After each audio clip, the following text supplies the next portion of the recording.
English commanders told William Wallace it couldn't be done.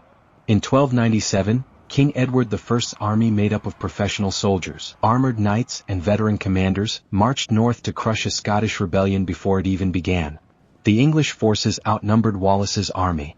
The English soldiers were better equipped. English leadership was absolutely confident.